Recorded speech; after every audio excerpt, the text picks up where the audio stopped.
না, বিএনপির অনেক বড় বড় নেতাদের সন্তানরা মাঝে মধ্যে আমাদের সাথে যোগাযোগ করেন, ইভেন স্থায়ী কমিটির সদস্যদের সন্তানরাও যোগাযোগ করেন যে তাদের বিএনপির এই রাজনীতি পছন্দ হচ্ছে না। আপনারা হয়তো তাদের কাউকেও এনসিপিতে ভবিষ্যতে দেখতে পারেন। এরশাদ যেমন সারা দেশে প্রশাসক নিয়োগ দিয়ে রাষ্ট্র পরিচালনা করেছিল, তারেক রহমান ঠিক এরশাদের মতোই রাষ্ট্র পরিচালনা করতে চাচ্ছেন। এরশাদের মতো দেশ চালালে এরশাদের মতো পরিণতি ভোগ করতে হতে পারে, সেটাও মাথায় রাখবেন। আমরা ভেবেছিলাম এবং আমরা বর্তমান সরকারি দল থেকে তখন প্রতিশ্রুতিও পেয়েছি, জুলাই সনদ বাস্তবায়ন করবে, গণভোটের রায় বাস্তবায়ন করবে। কিন্তু এখন আমরা দেখছি যে তারা জাতির সাথে প্রতারণা করেছে এবং সেটা তারা বুক ফুলিয়ে সংসদে দাঁড়িয়ে তারা বলছেও। এটা জাতি হিসেবে আমাদের জন্য অত্যন্ত লজ্জাজনক।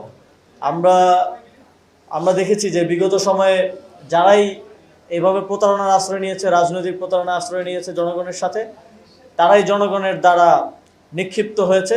তারা এই দেশে বেশি দিন টিকতে পারেনি। 200-র বেশি সার্ভিস ও ফিচারে লেনদেনের সব বিকাশ অ্যাপে সম্ভব। বাংলাদেশের জনগণ সঠিক সিদ্ধান্ত সবসময় নিবে, সামনের দিনেও নিবে।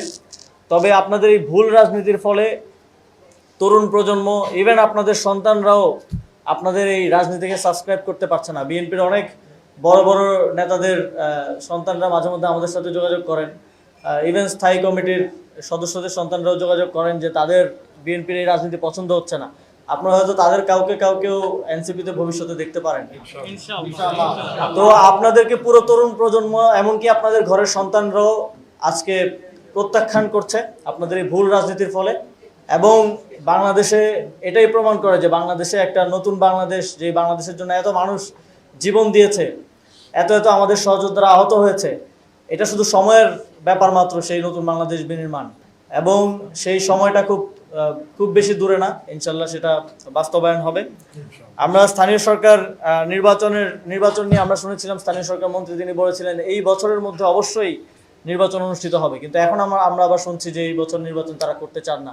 আমরা দেখছি যে হোসেন মোহাম্মদ এরশাদ যেমন সারা দেশে প্রশাসক নিয়োগ দিয়ে রাষ্ট্র পরিচালনা করেছিল, তারেক রহমান ঠিক এরশাদের মতোই রাষ্ট্র পরিচালনা করতে চাচ্ছেন।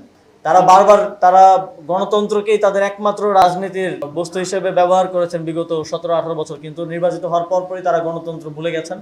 তারা এখন সব জায়গায় ধরে লোক বসিয়ে দিয়ে, ইভেন যারা জনপ্রতিনিধি হতে ব্যর্থ হয়েছে, নির্বাচনে পরাজিত হয়েছে, এবং যারা নির্বাচনে মনোনয়ন বঞ্চিত হয়েছে, তাদেরকে দিয়ে এখন স্থানীয় সরকার প্রতিষ্ঠানগুলো চালানোর, তাদেরকে প্রশাসক হিসেবে বসিয়ে চালানোর একটা পায়তারা চলছে।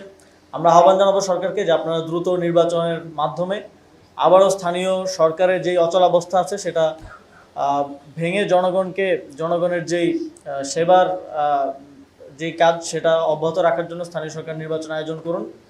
এবং এরশাদের মতো দেশ চালালে এরশাদের মতো পরিণতি ভোগ করতে হতে পারে, সেটাও মাথায় রাখবেন।